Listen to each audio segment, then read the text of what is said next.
మాత్రమే ఇప్పుడు మనకు నేపాల్ కూడా ఇదంతా ఒక కుట్రలో భాగం అనుకోవచ్చా? మన చుట్టుపక్కల ఉన్నవన్నీ కూడా అగ్నికి ఆజ్యం పోసినట్టు రగులుతూనే ఉన్నాయి, మనల్ని శాంతంగా ఉండనివ్వట్లేదు.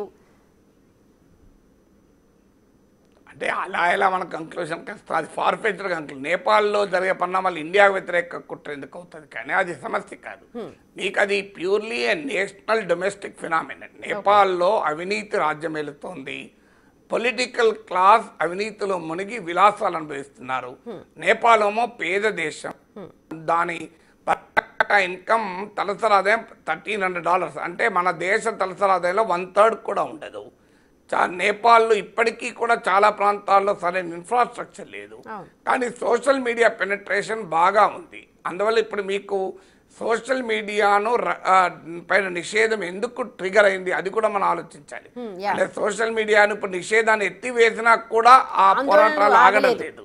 సోషల్ మీడియాలో నిషేధం ఎందుకు ట్రిగర్ అయిందంటే యూత్ ఏమో తమ ఫ్రీ ఎక్స్ప్రెషన్కు సోషల్ మీడియాను ఒక ఆయుధంగా వాడుకుంటున్నారు. ఉదాహరణకు ఇంతకుముందు చెప్పినట్లు నెపో బేబీస్ అనే టర్మ్ ఎందుకు ట్రెండింగ్ అయిందంటే పెద్ద ఎత్తున ప్రజలు రాజకీయ క్లాస్ విలాసాలు అనుభవిస్తుందని తమ వ్యతిరేకతను వ్యక్తం చేశారు ఆ రూపంలో. తర్వాత నేపాల్లో టూరిజం యొక్క ప్రధానమైన బిజినెస్ ఎంటర్ప్రైజ్. టూరిజంలో ఉండేటువంటి వాళ్ళు ఎక్కువగా సోషల్ మీడియా పైన ఆధారపడతారు. సో అందువల్ల సోషల్ మీడియా బ్యాన్ వల్ల వాళ్ళు కూడా ఎఫెక్ట్ అయ్యారు. తర్వాత నేపాల్ జనాభాలో 7.5% విదేశాల్లో మైగ్రెంట్ లేబర్గా, మైగ్రెంట్ వర్కర్స్గా వెళ్ళిపోయి ఉన్నారు. వాళ్ళందరూ కూడా తమ దేశంలో తమ కుటుంబాలతో కనెక్ట్ అయ్యడానికి వేరే మార్గం లేదు సోషల్ మీడియా తప్ప. సో అందువల్ల ఇలా అన్ని రకాల వాళ్ళు, ఈవెన్ పొలిటికల్లో ఇప్పుడు ఇంతకుముందు చెప్పిన బలేంద్ర షా కాఠ్మండు మేయర్, ఆయన సోషల్ మీడియా పాపులారిటీతోనే మేయర్ కూడా అయ్యాడు. ఇలా అందరూ సోషల్ మీడియాను ఉపయోగించుకుంటున్న తరుణంలో సోషల్ మీడియా పైన బ్యాన్ విధించడం పొలిటికల్ క్లాస్ మా వాయిసెస్ను అణచివేస్తుంది అన్న భావం బలంగా పెరిగేది రోడ్ల మీదకి పోరాటంగా మారింది. ఒక్కసారి ప్రజలు తిరగబడిన తర్వాత రకరకాల శక్తులు దాంట్లో దూరి వాటిని ఉపయోగించుకునేటువంటి ప్రయత్నాలు కూడా చేస్తాయి కదా. కరెక్ట్.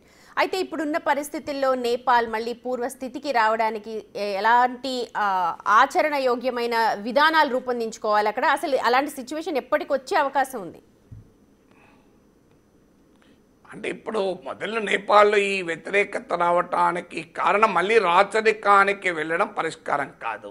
ఎందుకంటే రాచరిక పీడను వదిలించుకునే నేపాల్ ఒక సెక్యులర్ డెమోక్రటిక్ కంట్రీగా ఎమర్జ్ అయింది. సో అందువల్ల ఇప్పుడు మళ్ళీ వెళ్ళి ఇప్పుడు తిరిగి రాజును తీసుకొచ్చి కూర్చుండబెట్టాలి అనే ఒక ప్రయత్నం, అక్కడున్న మితవాద శక్తులు కలిసి ఆడ ప్రయత్నం ఏంటి అంటే రాజుకు అనుకూలం. ఇప్పుడు ఈవెన్ ఆ రాజుకు అనుకూలమైనటువంటి శక్తులకు ఇది ఊతం ఇచ్చిస్తుంది. దాన్ని కాకుండా జాగ్రత్త పడాలి. అంటే ప్రజలకు డెమోక్రటిక్ ఎక్స్పెరిమెంట్, ప్రజాస్వామిక ప్రయోగం ఫెయిల్ అయినప్పుడు ప్రజల్లో మాకు రాజే నయం కదా, రాజే బెటర్ కదా అనుకునే ప్రమాదం కూడా ఉంటుంది. అంటే నేపాలీ ప్రజల మధ్య ఒక కరప్ట్ డెమోక్రసీ, ఒక రిప్రెసివ్ మొనార్కీ, అంటే ఒక నిర్బంధ రాచరిక వ్యవస్థ, ఒక అవినీతితో కూడిన ప్రజాస్వామిక వ్యవస్థల మధ్య ఛాయిస్గా ఉండకూడదు. ఛాయిస్ అనేది ఒక బెటర్ డెమోక్రసీగా ఉండాలి. అందువల్ల బ్యాడ్ డెమోక్రసీ అనే దానికి పరిష్కారం రాచరికం కాదు, గుడ్ డెమోక్రసీ పరిష్కారం.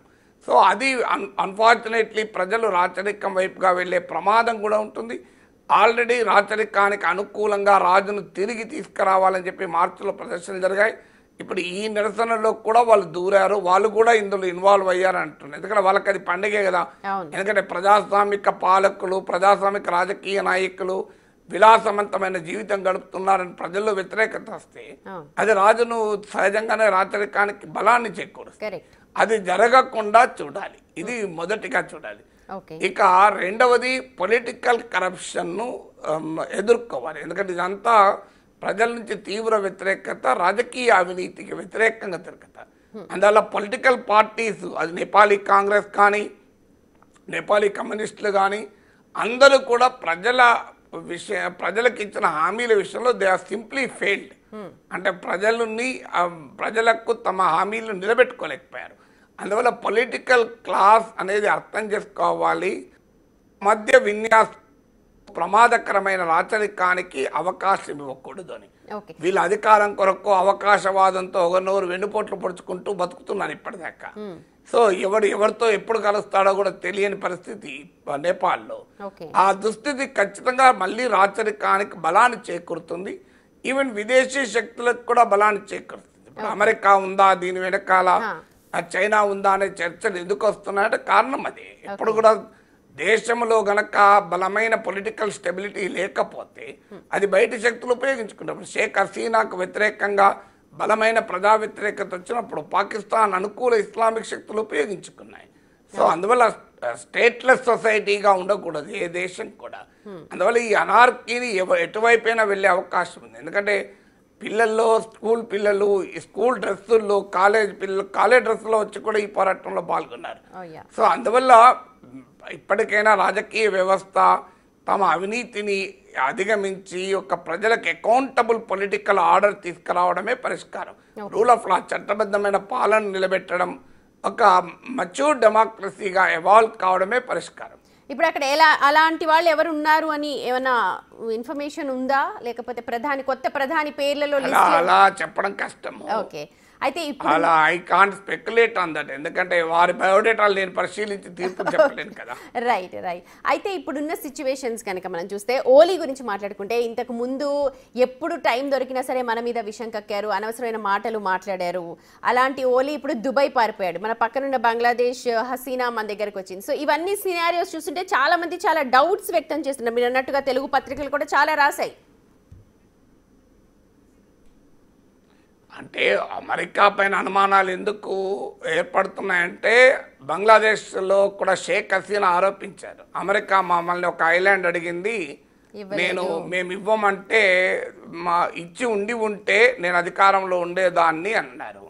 సహజంగా అమెరికా బ్రిటన్లు ఇలా రాజకీయ పొలిటికల్ అసైలం, రాజకీయ ఆశ్రయాన్ని ఇస్తూ ఉంటారు పొలిటీషియన్స్కు, పొలిటికల్ డిసిడెంట్లకు కూడా.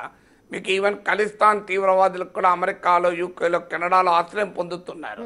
కానీ షేక్ హసీనా చెల్లెల కూతురు బ్రిటన్లో అధికార లేబర్ పార్టీ ఎంపీ అయినా కూడా యూకే ఆమెకు అసైలం ఇవ్వలేదు, రాజకీయ ఆశ్రయం. వాస్తవంగా ఆమె ఇండియాలో ఉండటానికి రాలే, ట్రాన్సిషన్గా అనే మార్గ మధ్యంలో భారత్లో ఆగింది. ఇప్పటికి కూడా భారతదేశం రాజకీయ ఆశ్రయం ప్రకటించలే. మీకు అమెరికాలో ఆమె కొడుకుంటాడు, అయినా కూడా అమెరికా కూడా పొలిటికల్ అసైలం ఇవ్వడం లేదు. సో అలాంటి ఎందుకు ఇవ్వడం లేదు అనుకున్నప్పుడు షేక్ హసీనా ఆరోపణలకు ఎక్కడో కన్నా బలం చేకూరుతాయి.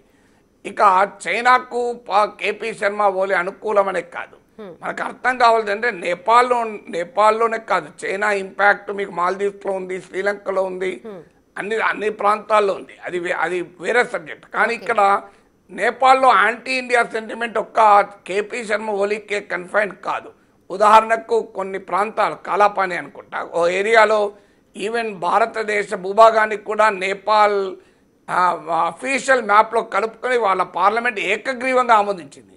అంటే ఇండియన్ టెరిటరీస్, మనం క్లెయిమ్ చేస్తున్న టెరిటరీస్ కూడా నేపాల్ పొలిటికల్ మ్యాప్లో కలుపుకొని దాని కాన్స్టిట్యూషన్లో భాగం చేస్తూ నేపాల్ పార్లమెంటు చట్టమే చేసింది. అందువల్ల దాన్ని ఏకగ్రీవంగా అందరూ కూడా ఆమోదించారు.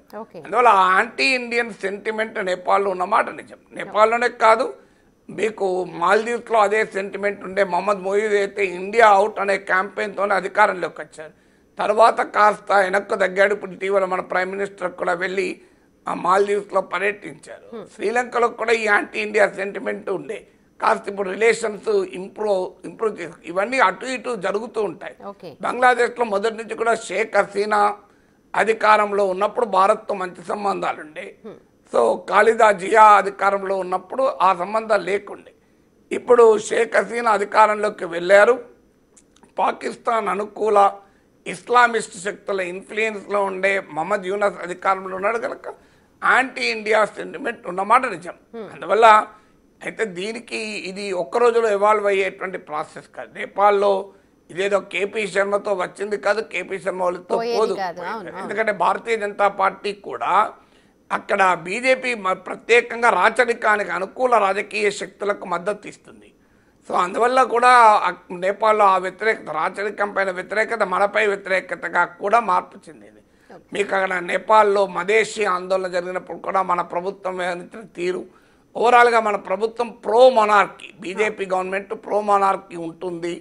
అనేటువంటి భావన కూడా ఉంది. అది కూడా ఒక కారణం. యాంటీ మొనార్కీ సెంటిమెంట్ బలంగా ఉన్నప్పుడు అది యాంటీ ఇండియా సెంటిమెంట్ కూడా పరిగణించింది. ఓకే నాగేశ్వర్ గారు, ఈ ఎఫెక్ట్ మన పౌరులు అంటే ఆల్రెడీ మన పౌరులు అక్కడ ఉన్నారు, మన ఎంబసీ కూడా జాగ్రత్తగా ఉండమని చెప్పింది. మన నైబర్ దేశాలు ఇలాగా అల్లకల్లోలంగా ఉన్నప్పుడు దాని ఎఫెక్ట్ మన మీద కూడా కొద్దో గొప్ప ఉంటుంది కదా? అంటే డెఫినెట్గా ఉంటుంది. అయితే నేపాల్ సినారియో వేరు, బంగ్లాదేశ్ సినారియో వేరు. ఎందుకంటే నేపాల్ మా భారత భూభాగంలో తీవ్రవాదుల్ని ప్రోత్సహించిన చరిత్ర ఏమి నేపాల్కి లేదు కదా. మీకు బంగ్లాదేశ్లో సమస్య ఏంటంటే అది నార్త్ ఈస్టర్న్ తీవ్రవాదులకు బంగ్లాదేశ్ అడ్డగా ఉండే ప్రమాదం ఉంది. ఈ మధ్య నార్త్ ఈస్టర్న్ తీవ్రవాదం కొంత తగ్గినా కూడా లేదు. పాకిస్తాన్ చేతుల్లోకి వెళితే ఇస్లామిక్ తీవ్రవాదులకు కూడా అడ్డాగా ఉండే ప్రమాదం ఉంది కనుక మనకు ఎక్కువ ఛాలెంజ్. బంగ్లాదేశ్ పరిణామాలు వేరు. బంగ్లాదేశ్ పరిణామాలు నేపాల్ పరిణామాలు మనం పోల్చి చూడలేము. ఇమీడియట్ గా మన ఇండియన్ సెక్యూరిటీకి ఇండియన్ టెరిటోరియల్ ఇంటిగ్రిటీకి అదే ప్రమాదం అని నేను అనుకోను. Okay fine. ఇప్పుడున్న పరిస్థితుల్లో ఆయన రాజీనామా చేశారు, ఆందోళనకారులు శాంతించారని అనుకుంటున్నాం, సంబరాలు చేసుకుంటున్నారు.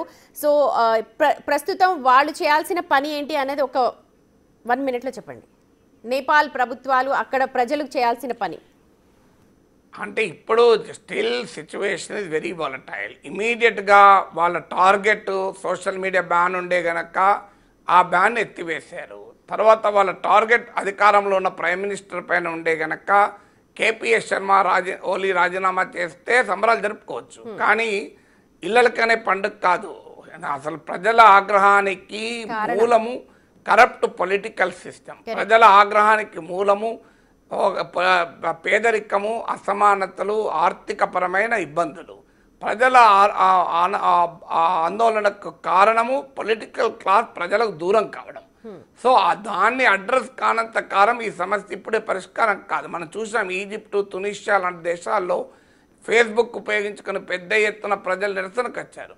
కానీ ఆ తర్వాత అధికారంలోకి వచ్చిన వాళ్ళు ఏం గొప్ప నాయకులు కాదు, గొప్ప ప్రభుత్వాలు ఏం కాదు. సో బంగ్లాదేశ్లో కూడా షేక్ హసీనాను పారద్రోలను పెద్ద ఉద్యమం అది. అన్ని రకాల శక్తులు అందులో ఇన్వాల్వ్ అయ్యారు ఈవెన్. కానీ అల్టిమేట్గా షేక్ హసీనా నిరంకుశ పాలన పోయింది, కానీ అంతకన్నా పనిమాల పాలన వచ్చింది అక్కడ.